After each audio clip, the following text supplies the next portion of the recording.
If you want to emphasize a bit of a message or you want to establish a contrast, then you can use these so-called it-cleft sentences. For example, if somebody says, "You've got a new bike," and then this is not correct, you say, "No, I've got a new car." So to establish a difference, just to say that this is not correct, this is the correct information, instead of saying this, you could say, "No, it is a new car that I've got."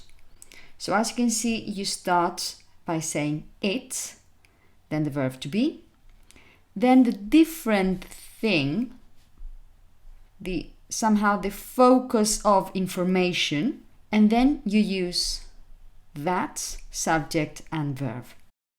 The structure is always the same. It, the verb to be in present, past, future, whatever you need to use, then the focus of information, and then typically you only use two words, either that or who, if it is a person. Even if you're referring to a person, you could say that. So that is really useful.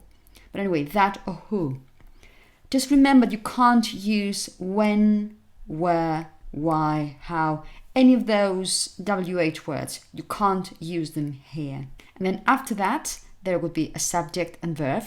Subject only if that or who are not the subject, because after this you have a relative clause.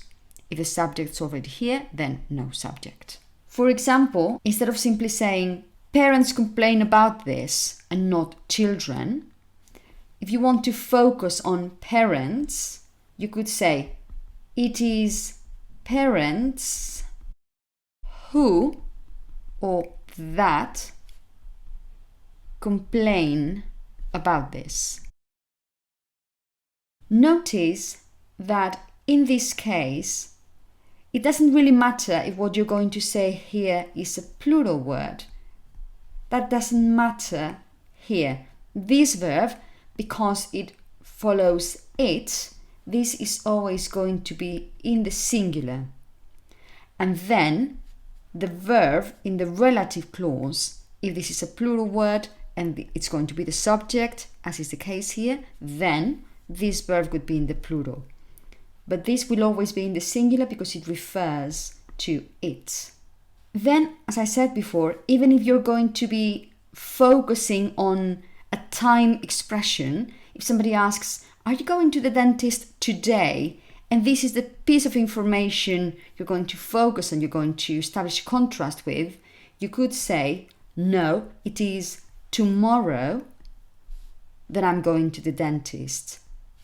But then notice you say, "It is tomorrow that I'm going to the dentist." You don't say when, you say that. Or if you say, "Are you going on holiday in August?" If you want to really focus on this in your question, you could say, "Is it August that you're going on holiday?" But again, you say that, not when.